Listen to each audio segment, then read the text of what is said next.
Good morning friend, जय हिंद जय भारत। हम चल रहे हैं आज दमन एंड दीव। बाई रोड हम चल रहे हैं।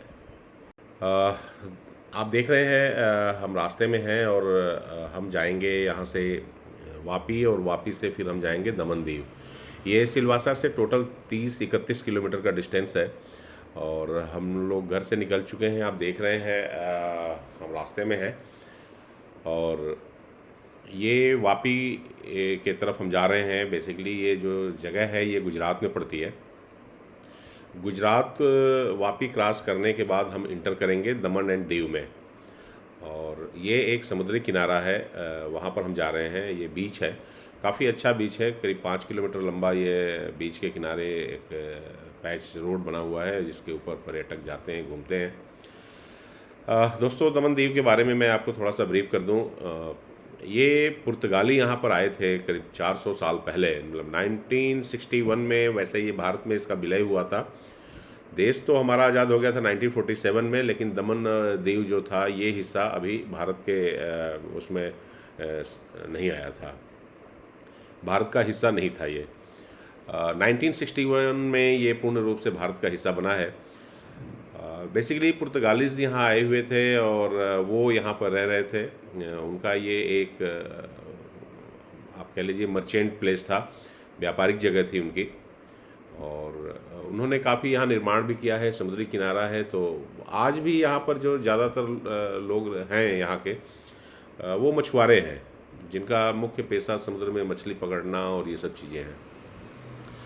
सेंट्रल गवर्नमेंट के अंदर ये टेरिटरी आती है, तो सेंट्रल टेरिटरी है। और आप जानते हैं कि गुजरात में लिक्वर शराब के ऊपर बैन है, और ये सेंट्रल टेरिटरीज बिल्कुल एडजॉइनिंग है। समुद्री किनारा है, होटल इंडस्ट्रीज़ यहाँ काफ़ी डेवलप हुई हैं, तो यहाँ पर पर्यटकों की काफ़ी भीड़ होती है। गुजरात बिल्कुल ड्राई स्टेट है, तो वहाँ से जितने भी इसके शौकीन लोग हैं वो सब आ जाते हैं दमन दीव में। तो हम चल रहे हैं आज। आप देख रहे हैं ये जो वापी वाला है बेल्ट, वापी हम क्रॉस कर रहे हैं, तो वापी वाला बेल्ट थोड़ा सा कंजस्टेड है। काफ़ी भीड़ भाड़ रहती है और हिंदू फेस्टिवल्स कुछ चल रहे हैं, तो उसकी वजह से आप देख रहे हैं झंडे वगैरह काफ़ी लगे हुए हैं, और कुछ छोटे छोटे फंक्शंस भी हो रहे हैं रोड के ऊपर। हमने पीछे एक दो जगह देखा, उसकी वजह से थोड़ा सा ट्रैफिक डिले हो रहा है। हम ये टोटल जो डिस्टेंस है सिलवासा से करीब 30 किलोमीटर का है, 30-31 किलोमीटर का है। यहाँ जाने में करीब 1-1.5 घंटे लगेंगे। आप देख रहे हैं ये कोई यात्रा, धार्मिक यात्रा निकल रही है।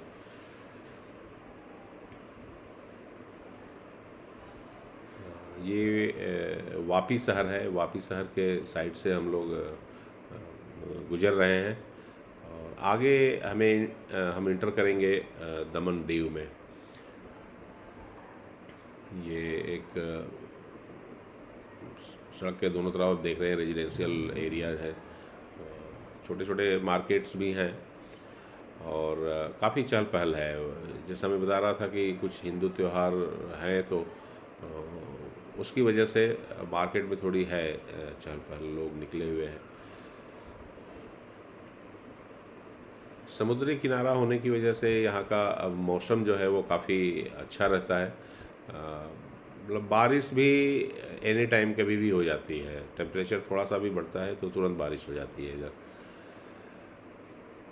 हम लोग बाहर निकल चुके हैं, और ये सामने एंट्री गेट है, दादरा एंड नगर हवेली का ये एंट्री गेट है। और यहाँ गुजरात का एरिया ख़त्म होता है और हम दादरा नगर हवेली में इंटर कर रहे हैं। ये इसका एंट्री गेट है, और अब हम चल रहे हैं सेंट्रल टेरिटरी जो दमन एंड दीव की है, दादरा नगर हवेली, उस एरिया में आ गए हैं। और रोड काफ़ी अच्छी है, ग्रीनरीज भी है, बढ़िया लाइटिंग वगैरह की व्यवस्था काफ़ी डेकोरेटिव वे में दिख रही है। मौसम वैसे ही है, आकाश में बादल हैं। जैसा मैं कह रहा था कि बारिश कभी भी हो जाती है, तो वैसे ही है। आप देख रहे हैं दोनों तरफ रोड के दोनों तरफ काफ़ी अच्छी ग्रीनरीज है।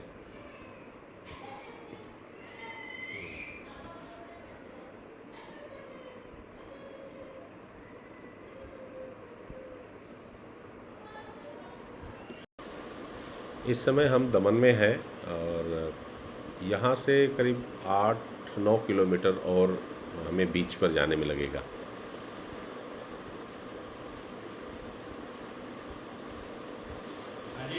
दमन बेसिकली पर्यटक स्थल के रूप में डेवलप हुआ है और यहाँ पर होटल इंडस्ट्रीज़ काफ़ी हैं, रिजॉर्ट्स, होटल और ये इस तरह की चीज़ें यहाँ पर काफ़ी संख्या में है। भारत का इतिहास काफ़ी समृद्ध रहा है और अलग अलग समय में अलग अलग जगह से आए यहाँ लोग। कुछ लोग आए यहाँ व्यापार करने के लिए, कुछ लोग आए इस देश की संपदा को, धन संपत्ति को लूटने के लिए। 15वीं शताब्दी में पुर्तगाली आए थे, पुर्तगीज़ यहाँ इंडिया में आए 15वीं शताब्दी में और 1400 कुछ 60 के आसपास की एग्जैक्ट टाइमिंग मुझे नहीं मालूम है, लेकिन 1400-1500 ईस्वी के बीच में ये आए थे, शताब्दी के बीच में। दमन में इन्होंने अपना एक व्यापारिक केंद्र बनाया और समुद्री व्यापार था मेनली इनका। इनके निर्माण यहाँ पर काफ़ी हैं, यहाँ द्वीप भी बनाया है इन्होंने, एक फोर्ट किला भी बनाया हुआ है। तो हम चलेंगे, किले को भी देखेंगे। इस तरह से जो पुर्तगाली आए वो बेसिकली जहाँ तक मैं समझ पाया हूँ कि एक शुद्ध रूप से व्यापारी के रूप में यहाँ वो आए। उन्होंने अपने साम्राज्य के विस्तार की नीति को तो बहुत नहीं अडॉप्ट किया जैसे बाकी के बाद के शासकों ने किया। वो व्यापारी थे और उन्होंने यहाँ व्यापार किया। गोवा में भी उनका सेटअप बना, ये सारा है। सबसे पहले वो आए थे तमिलनाडु के क्षेत्र में, लेकिन वो वहाँ से फिर इधर आ गए, ये दमन वाला बेल्ट और गोवा वाला बेल्ट, इधर उन्होंने अपना ऑफिशियल स्टे शुरू किया। यहाँ कॉलोनियाँ उन्होंने बसाई, यहाँ डेवलप किया इस जगह को। और जैसा मैं बता रहा था कि देश में जो स्वतंत्रता संग्राम की लड़ाई चली वो अंग्रेज़ों के खिलाफ चली। अंग्रेज़ों के साथ साथ दमन, दीव, गोवा, ये जो टेरिटरीज़ थी यहाँ पुर्तगालीज इस्टेब्लिश थे। चूँकि ये भी व्यापारी थे तो अंग्रेज़ तो यहाँ से चले गए। 1947 में देश आज़ाद हो गया, लेकिन भारत गणराज्य में दमन, दीव और ये हिस्से जो थे वो अभी शामिल नहीं हुए थे। बाद में कुछ सरदार वल्लभ भाई पटेल और उस समय के मौजूदा और भी जो सत्ता के में बैठे हुए लोग थे, उन लोगों ने कुछ चीज़ें मुहिम चलाई और उसके बाद 1961 में ये पूर्ण रूप से भारत में इसका विलय हुआ। तो पुर्तगालीज जो थे वो, उनका इतिहास काफ़ी लंबे समय तक यहाँ जुड़ा रहा और चूँकि उनकी अपनी कॉलोनियाँ यहाँ डेवलप हो गई, सारा कुछ, सारी व्यवस्था उन्होंने अपनी बना ली थी। तो हमारे इतिहास के ऊपर, हमारे अपने भौगोलिक परिस्थितियों के ऊपर पुर्तगालीज का प्रभाव काफ़ी कुछ यहाँ देखने को मिलता है। यहाँ फोर्ट्स हैं, किले उन्होंने बनाए, अपनी सीमाएं उन्होंने निर्धारित की। ये है दमन गंगा, एक नदी है, ये दमन गंगा नदी है और इसको क्रॉस करने के बाद आगे हम दमन शहर में एंटर करेंगे। सामने आप देख रहे हैं जो बिल्डिंगें दिख रही हैं, ये सारे दमन सिटी की हैं और इसी को क्रॉस करने के बाद हम जब आगे निकलेंगे, यहाँ से करीब 1.5-2 किलोमीटर जब हम आगे जाएंगे तो अरेबियन सी, जो अरब महासागर है, उसका किनारा आ जाएगा। तो ये वो पूरा बेल्ट है, ये जगह है जहाँ के लिए आज हम आए हैं। और आज इस जर्नी में हम सिलवासा में जो रहते हैं संजय जी, वो साथ में हैं, प्रिंस जी हैं आज की जर्नी में हमारे साथ। हम लोग दमन शहर में अब इंटर कर रहे हैं। यहाँ से सिटी का एरिया ये शुरू हो जाता है और यहाँ जितनी भी बिल्डिंगें आपको देख रही हैं, इसमें ज़्यादातर बिल्डिंगें जो हैं वो होटल्स हैं। यहाँ का सबसे जो रिच बिजनेस है वो होटल इंडस्ट्रीज़ का है। आसपास से लोग वीकेंड में यहाँ आते हैं, और जैसा मैं बता रहा था कि पास के स्टेट्स, गुजरात ड्राई स्टेट है, वहाँ लिक्वर पर बैन है। तो इसके जितने भी शौकीन हैं, हालांकि ये थोड़ा अदरवाइज़ होगा कि लिक्वर के शौकीन, जो जो नेचर के शौकीन हैं वो लोग यहाँ आते हैं। और नो डाउट नेचर के शौकीन जो हैं वो उनके साथ साथ लिक्वर भी यहाँ काफ़ी बिकती है। ये एक मार्केट है, कहते हैं यहाँ जो अंतर्राष्ट्रीय एक तरह से प्रोडक्ट्स हैं, वो इंटरनेशनल प्रोडक्ट्स जो हैं वो हर कंट्रीज़ के प्रोडक्ट यहाँ पर, काफ़ी पुरानी मार्केट है ये, काफ़ी टाइम से, मतलब पुर्तगालीज जब थे तब से ये मार्केट बताते हैं कि है यहाँ। और इसमें वो सारी चीज़ें लेफ़्ट साइड में आप देख रही हैं बिल्डिंग, तो इसके अंदर वो सब प्रोडक्ट, मैं तो अंदर नहीं जा पाया, लेकिन यहाँ वो प्रोडक्ट सारे बिकते हैं। सीधे ये रोड हमें समुद्र के किनारे लेके जाएगी। तो कई रास्ते हो जाते हैं, यहाँ से लेफ़्ट भी टर्न करके आप जा सकते हैं, राइट भी टर्न करके जा सकते हैं। सामने हम बिल्कुल समुद्र के किनारे ही चल रहे हैं, थोड़ी से और देखिए सामने दिख रहा है अरेबियन सी, अरब महासागर, और हम हैं अरब सागर, हमारे लेफ़्ट में अरब सागर है और राइट में दमन शहर है।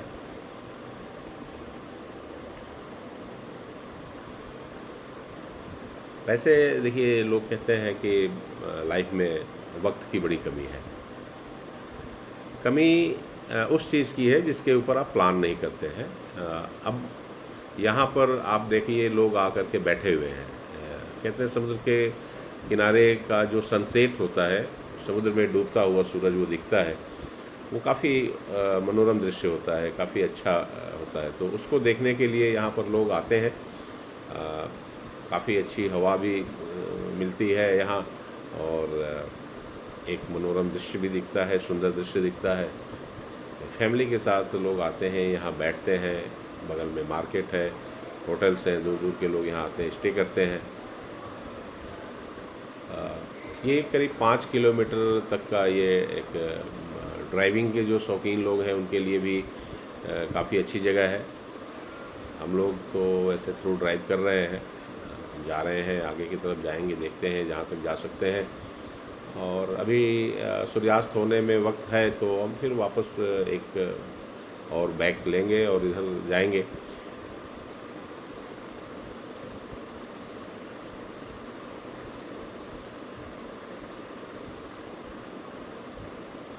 काफ़ी सुंदर दृश्य है।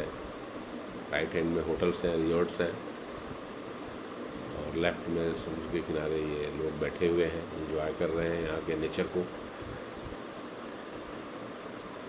रोड भी काफ़ी, गवर्नमेंट ने काफ़ी यहाँ मतलब अच्छी सड़कें ये बनाई हुई है, बहुत ही बिल्कुल प्लेन रोड है, आप देख रहे हैं। और बगल में ग्रीनरीज का भी काफ़ी अच्छा ध्यान रखा गया, फुलवारी वगैरह, फूलों की क्यारियाँ बनी हुई हैं।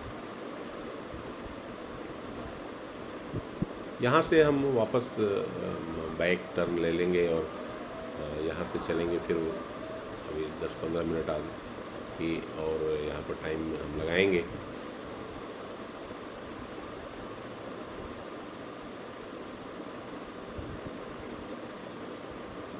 तो इस बीच में आप लोगों से ये रिक्वेस्ट करूँगा कि अगर इस तरह के वीडियोज़ आपको पसंद आ रहे हैं तो प्लीज़ आप हमारा चैनल राजेश राय लुधियाना को सब्सक्राइब करें, और हमारे चैनल को, हमारी वीडियोज़ को अपने फ्रेंड्स में आप शेयर ज़रूर करें। आप देख रहे हैं दमन का ये समुद्री किनारा, ये अरब सागर है। किनारे से काफ़ी थोड़ी सी आगे जा कर के जो पानी की लहरें हैं वो हैं, ये कहते हैं कि इस टाइम थोड़ा सा ये पानी कम हो गया है, नहीं तो ये फिर टाइम टू टाइम बिल्कुल किनारे तक पानी आ जाता है। ज्वार भाटे वाले सिनेरियो में तो आता ही आता है, बट जब तूफ़ान आते हैं या जब कोई ऐसी चीज़ होती है तो उस समय भी बिल्कुल किनारे तक पानी आ जाता है।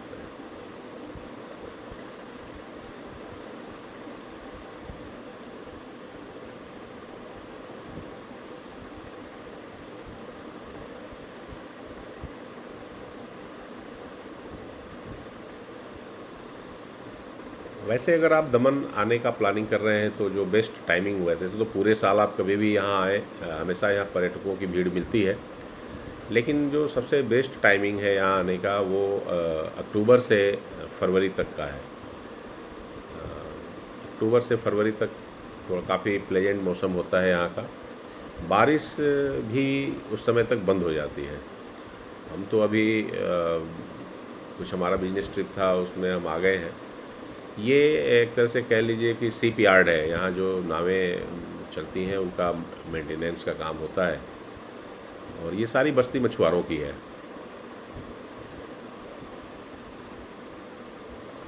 इस समय तो यहाँ का मछली ही मेन उद्योग है। आप देख रहे हैं ये जितनी भी नावें हैं, ये सारे लोग यहाँ के मछुआरे ही हैं। मिक्स्ड कम्युनिटी है, कोई पार्टिकुलर एक मज़हब के लोग नहीं हैं। हर मज़हब के लोग यहाँ हैं। हिंदू भी हैं, मुस्लिम भी हैं, मछुआरे हैं।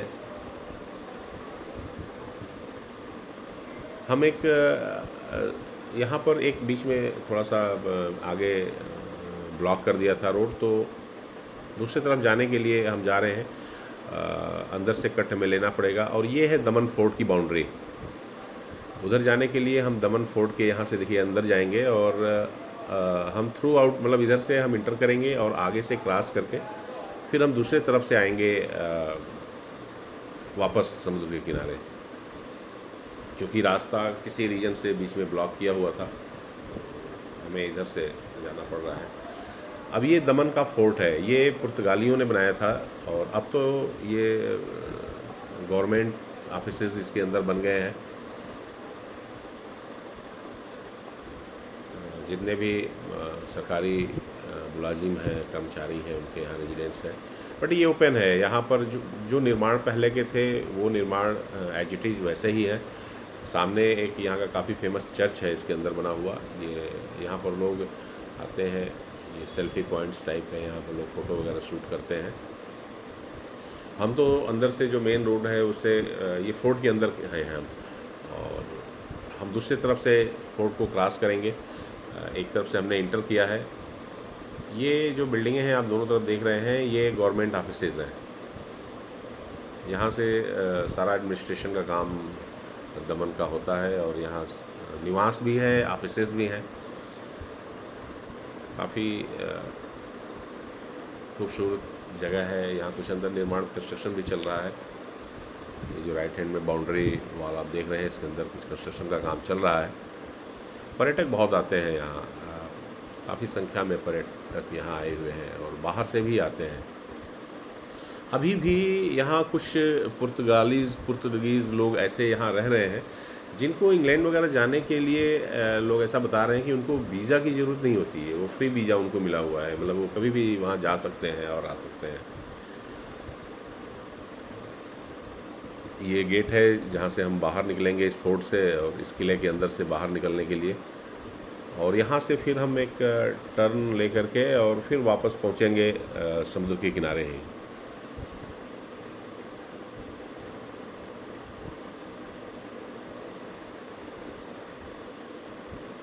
सामने जो आज का दमन शहर है वो दिख रहा है।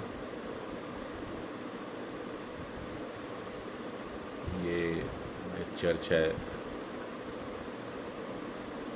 और जैसा मैं कह रहा था, देखिए दूसरे साइड से फिर जाने के लिए हमें अंदर वापस फोर्ट के अंदर जाना पड़ रहा है। और यहाँ से हम बाहर की तरफ निकले हैं, और ये हमारे लेफ़्ट साइड में सारा दमन है, और राइट हैंड में आप देख रहे हैं ये अरब महासागर है, अरेबियन सी।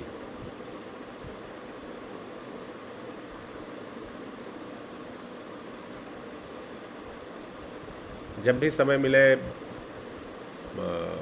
आप निकलिए घूमने के लिए।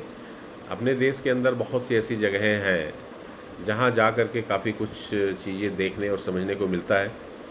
अब मैं अब से पहले कभी दमन आया नहीं था, तो मुझे यहाँ के हिस्ट्री के बारे में बिल्कुल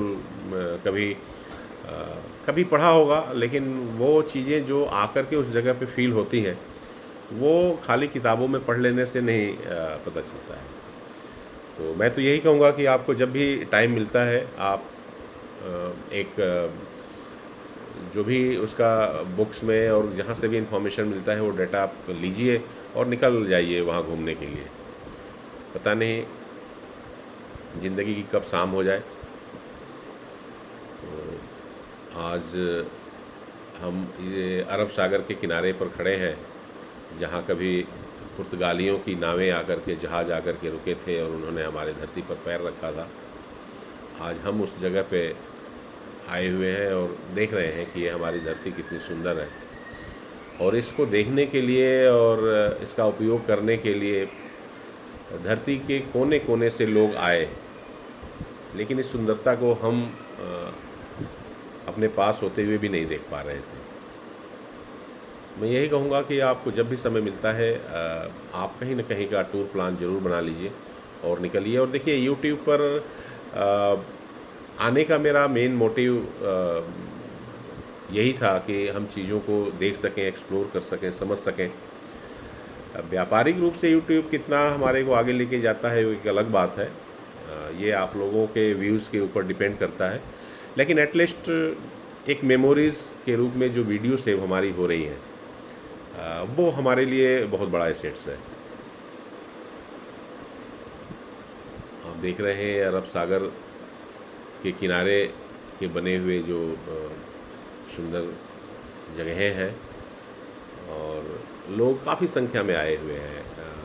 और ये देख के लग रहा है कि काफ़ी आगे जा कर के जो डीप सी है वो तो आगे है, लेकिन सामने ये थोड़ा सा एरिया दिख रहा है जहाँ पर पानी बहुत मतलब 2-3 इंच के करीब पानी है और इसके ऊपर लोग घूम रहे हैं। किनारे क्रिकेट वगैरह भी यहाँ पर लोग कुछ खेल रहे हैं।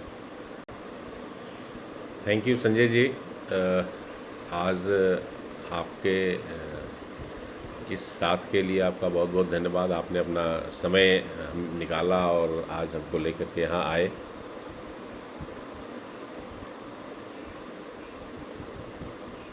संजय जी हैं जो सिलवासा में रहते हैं।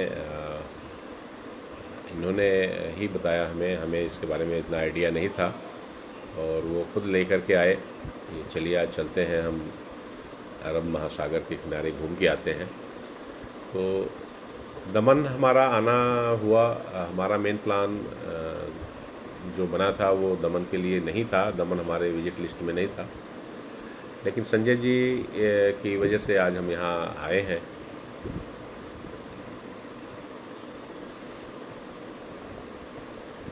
आप देख रहे हैं काफ़ी फैमिलीज़ यहाँ आई हुई हैं।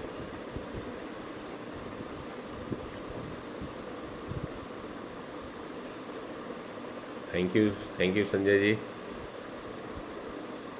और प्रिंस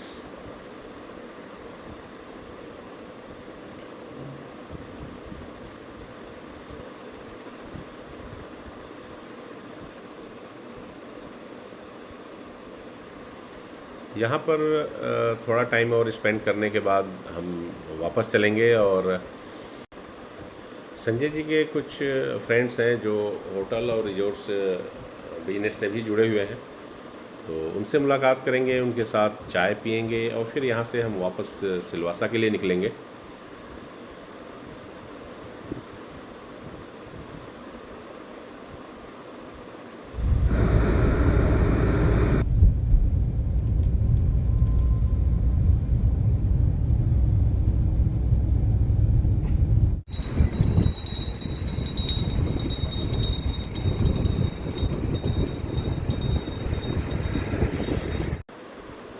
अगर आप किसी भी समुद्री किनारे बीच पर जाने का प्लान करते हैं तो बेस्ट टाइमिंग जो एंजॉय करने का होता है समुद्र किनारे का, वो सनसेट देखने का।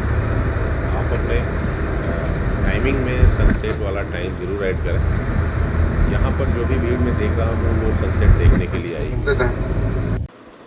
और बीच पे जाने का जो परफेक्ट टाइमिंग है वो यही होता है शाम के टाइम में। आप देखिए डूबते हुए सूरज को देखना समुद्र के किनारे कितना सुंदर दृश्य बनता है।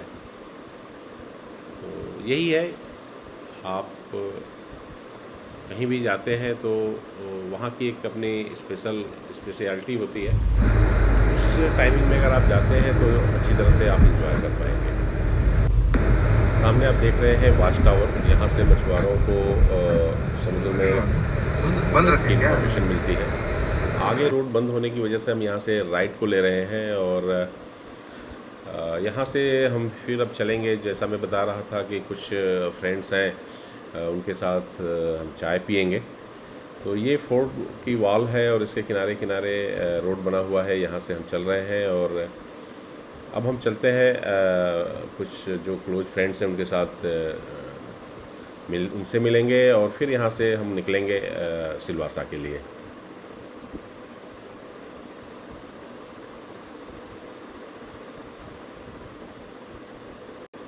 तो दोस्तों, आप भी आज की शाम अपने फैमिली के साथ, दोस्तों के साथ एंजॉय कीजिए। हम भी एंजॉय कर रहे हैं और उम्मीद करता हूँ कि आप लोगों को हमारा ये ब्लॉग आज ये हमारा वीडियो आप लोगों को पसंद आया होगा। आप अपने दोस्तों में हमारे इस वीडियो को शेयर कीजिए और हम जल्दी मिलते हैं अपने नेक्स्ट ब्लॉग के साथ। तब तक के लिए जय हिंद, जय भारत।